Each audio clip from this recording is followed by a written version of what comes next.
नमस्कार दोस्तों, मैं रोहित कुमार आपका स्वागत करता हूं आपके अपने YouTube चैनल में जिसका नाम है हिंदी संसार। आप हमारे चैनल को सब्सक्राइब कीजिएगा और बेल आइकन भी दबाइएगा। तो आज हम लेकर आए हैं यूपी टेट के लिए महत्वपूर्ण 30 प्रश्न हिंदी के। तो आशा करता हूँ ये हमारी तीसरी सीरीज है। आशा करता हूँ कि आपको पिछली 2 सीरीज पसंद आए होंगे। अगर आपने वो पिछली 2 सीरीज नहीं देखी हैं तो उनका लिंक डिस्क्रिप्शन में दिया है या ऊपर आई बटन पे दिया है, आप वहां से जाकर चेक कर सकते हैं। तो चलिए शुरू करते हैं आज का पहला प्रश्न। तो पहला प्रश्न है, निमिष शब्द का पर्याय है। तो आपको बताना है कि निमिष शब्द का क्या पर्यायवाची है। प्रकाश, छिद्र, पूर्ण या क्षण। तो आपको बताना है कि निमिष शब्द का पर्यायवाची शब्द क्या है। तो आशा करता हूँ आपने उत्तर लगा लिया होगा। तो इसका जो सही उत्तर है वो है क्षण। जो निमिष होता है वो क्षण को कहते हैं। आगे चलते हैं प्रश्न नंबर 32 की ओर। मुझसे उठा नहीं गया वाक्य में वाच्य है। तो आपको बताना है कि इसमें कौन सा वाच्य है। कृतवाच्य, कर्मवाच्य, भाववाच्य या उपयुक्त में से कोई भी नहीं। तो आपको बताना है कि इसमें कौन सा वाच्य है। तो आशा करता हूँ आपने उत्तर लगा लिया होगा। तो जो इसका सही उत्तर है वो है भाववाच्य।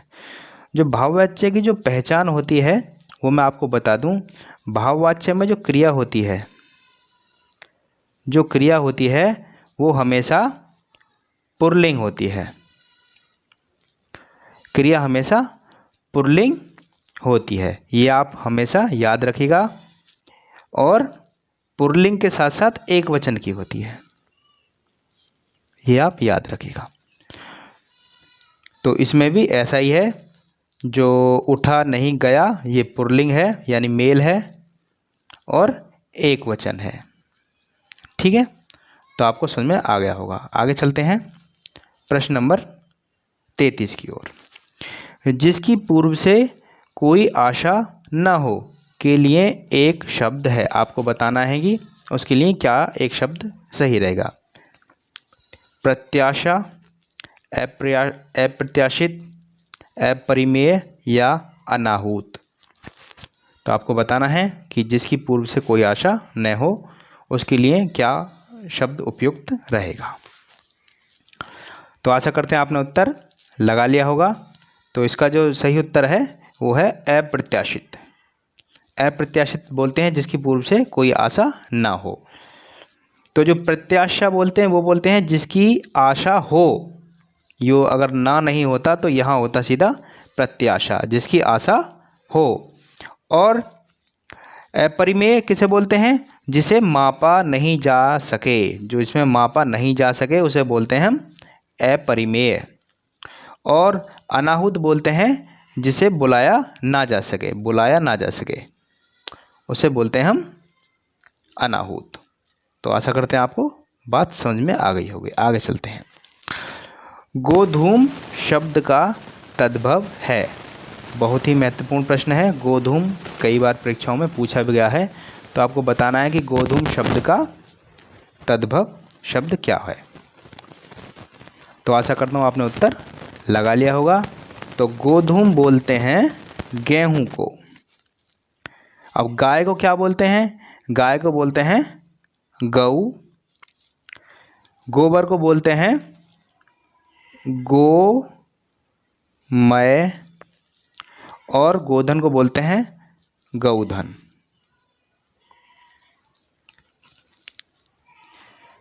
चलिए आगे चलते हैं प्रश्न नंबर 35 यानी 35 की ओर। निष्कपट शब्द का संधि विच्छेद है। तो आपको बताना है कि निष्कपट शब्द का क्या संधि विच्छेद होगा।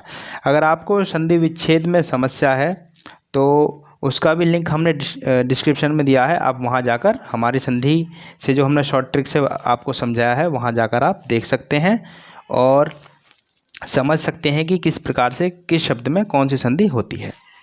तो चलिए अब बताइएगा निष्कपट में निष्कपट का संधि विच्छेद क्या होगा? तो जो आधा शाह है ये हमारा पूर्ण रूप से विसर्ग में बदल जाएगा, बाकी शब्द एज इट इज यूं ही बना रहेगा। तो जो हमारा हो जाएगा निह प्लस कपट, जो ऑप्शन नंबर 1 है वो हमारा इसमें सही हो जाएगा, निह प्लस कपट। तो आगे चलते हैं प्रश्न नंबर 36 की ओर। निम्नलिखित में से किस शब्द की वर्तनी सही है? आपको ये चारों विकल्प देखने हैं और बताने हैं कि इसमें से कौन से किस शब्द की जो वर्तनी है वो सही है। तो आशा करता हूँ आपने उत्तर लगा लिया होगा। जो इसका जो सही उत्तर है अनुग्रहित, वो ऑप्शन नंबर बी सही है, बाकी ये तीनों गलत हैं। ऑप्शन नंबर बी सही है, अनुग्रहित इस प्रकार से लिखा जाता है। ये परीक्षाओं में अक्सर पूछ लिया जाता है। एक तो वर्तनी जरूर ही आती है परीक्षाओं में आगे चलते हैं प्रश्न नंबर 37 यानी 37 की ओर। अपेक्षा का विशेषण रूप है, तो आपको बताना है कि अपेक्षा का क्या विशेषण रूप है। सापेक्ष, उपेक्षा, निरपेक्ष या अपेक्षित। तो आपको बताना है कि जो अपेक्षा है उसका विशेषण रूप क्या होगा। अगर आपको विशेषण संबंधी भी कोई समस्या आती है तो उसका लिंक भी हमने डिस्क्रिप्शन में दिया है, आप वहाँ जाकर देख सकते हैं। तो अपेक्षा का विशेषण होगा हमारा अपेक्षित। आगे चलते हैं प्रश्न नंबर 38 की ओर। श ध्वनि का उच्चारण स्थान क्या है? तो आपको बताना है दंत, मूर्धा तालु या दंत तालु। तो आशा करते हैं आपने उत्तर लगा लिया होगा। जो इसका जो सही उत्तर है वो यहाँ जो तालु से उच्चारित होता है वो होता है हमारा श ध्वनि। आगे चलते हैं प्रश्न नंबर 39 की ओर। अत्यंत शब्द में प्रयुक्त उपसर्ग है अत, अ, अत्य या अति। तो आपको बताना है अत्यंत शब्द में उपसर्ग कौन सा है। तो आशा करते हैं आपने उत्तर लगा लिया होगा। तो इसमें जो उत्तर है वो है अति, जो उपसर्ग प्रयोग किया हुआ है वो क्या है अति। आगे देखते हैं प्रश्न नंबर 40 की ओर। बहुत ही महत्वपूर्ण प्रश्न है, अक्सर परीक्षाओं में पूछ लिया जाता है। तो चलिए देखते हैं। उपत्यका का अर्थ है, तो आपको बताना है उपत्यका का क्या अर्थ है। सूर्य जिस पर्वत के पीछे से निकलता है, या दूसरा ऑप्शन प्राणियों के पेट का अंग, पर्वत का शिखर या पर्वत के पास की भूमि। तो आपको बताना है उपत्यका का क्या अर्थ है। तो आशा करते हैं आपने उत्तर लगा लिया होगा। तो इसका सही उत्तर है पर्वत के पास की भूमि, यानी ऑप्शन नंबर डी सही है। आगे चलते हैं प्रश्न नंबर 42 की ओर। तो आपको बताना है 4 गज मलमल में कौन सा विशेषण है। तो आपको बताना है कि 4 गज मलमल में कौन सा विशेषण है। संख्यावाचक, गुणवाचक, परिमाणबोधक या सर्वनामिक। तो आपको बताना है कि 4 गज मलमल में कौन सा विशेषण है। बहुत ही ज़्यादा महत्वपूर्ण है विशेषण की सीरीज, हमने लिंक डिस्क्रिप्शन में दिया है, वहाँ जाकर देख सकते हैं। तो जो यहाँ 4 गज मलमल है वो हमारा परिमाण बोधक विशेषण है, क्योंकि जो यहाँ 4 है वो उसकी विशेषता जो विशेषण है वो गज में बताया जा रहा है। मलमल का मतलब कपड़ा, वस्त्र। आगे चलते हैं। शीश का तत्सम रूप क्या है। तो आपको बताना है कि शीश का तत्सम रूप क्या होगा। शीशा, शीर्ष, सिरा या शीर्षक। तो आपको बताना है। तो आशा करते हैं आपने उत्तर लगा लिया होगा। जो इसका सही उत्तर है शीर्ष, ऑप्शन नंबर बी बिल्कुल सही है। आगे चलते हैं प्रश्न नंबर 44 की ओर। चौराहा शब्द में समास है। तो आपको बताना है कि चौराहा शब्द में क्या समास है। बहुत आसान प्रश्न है, सबसे उत्तर लग जाएगा। कर्मधारय द्वंद्व, द्विगु या अव्ययभाव समास। तो आपको बताना है कि चौराहा शब्द में कौन सा समास है। तो इसका सही उत्तर है द्विगु समास, यानी चार रास्तों का समाहार यानी समूह, वो होता है हमारा चौराहा। आगे चलते हैं प्रश्न नंबर 45 की ओर। आँखों की किरकिरी होना, आँख की किरकिरी होना, तो आपको बताना है कि आँख की किरकिरी होना का क्या अर्थ है। अप्रिय लगना, धोखा देना, कष्टदायक होना या बहुत प्रिय होना। बहुत आसान प्रश्न है, आशा करता हूँ सबसे उत्तर इसका लग जाएगा। तो इसका सही उत्तर है अप्रिय लगना। तो आगे चलते हैं प्रश्न नंबर 46 की ओर। निम्नलिखित में मौखिक अभिव्यक्ति का रूप है, यानी जो बातें हम मौखिक बोलते हैं उसका क्या रूप है। तो आपको देखिएगा शुद्धवर्तनी, सुलेख, श्रुतलेख या आशुभाषण। तो आपको बताना है, तो इसका सही उत्तर क्या है आपको बताना है। तो आशा करते हैं आपने उत्तर लगा लिया होगा। जो आशुभाषण होता है वो होता है हमारा मौखिक अभिव्यक्ति, यानी जो बातें हम मौखिक बोलते हैं वो आशुभाषण में आती हैं। आगे देखिएगा प्रश्न नंबर 47। निम्न हिंदी भाषा में कितनी बोलियां हैं। तो आपको बताना है कि कितनी बोलियां। बहुत ही महत्वपूर्ण प्रश्न है, हिंदी भाषा में कितनी बोलियां हैं। तो इसका सही उत्तर है हिंदी भाषा में 18 बोलियां हैं। अब कौन कौन सी बोलियां हैं देखिएगा। ब्रज, कन्नौजी, बुंदेली, खड़ी बोली, हरियाणवी, अवधी, बघेली, छत्तीसगढ़ी, मैथिली, मगधी, भोजपुरी, मेवाती, मालवी, मारवाड़ी, जयपुरी, गढ़वाली और कुमाऊँ। ये इस तरीके से इसे 18 बोलियां हैं। आगे चलते हैं प्रश्न नंबर 48 की ओर।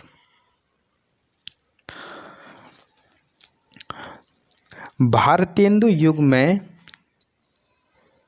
निकलने वाली पत्रिका युग्म है। तो आपको बताना है कि भारतेंदु युग में जो पत्रिका निकलती थी उनका सही युग्म कौन सा है, आपको बताना है।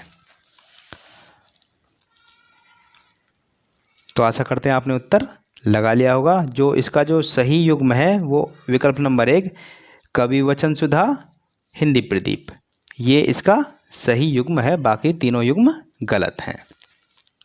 आगे चलते हैं प्रश्न नंबर 49 की ओर। तद्भव पत्रिका के संपादक का क्या नाम है। तो आपको बताना है कि तद्भव पत्रिका के संपादक का क्या नाम है। तो तद्भव पत्रिका जो संपादक क्या था वो option number D Akhilesh ji ने किया था। और ये कहाँ से निकली थी, ये निकली थी हमारी लखनऊ से। लखनऊ से ये हमारी पत्रिका निकली थी। आगे चलते हैं प्रश्न नंबर 50 की ओर। इस लाइन को पढ़िए और बताइए कि यह लाइन किसकी है।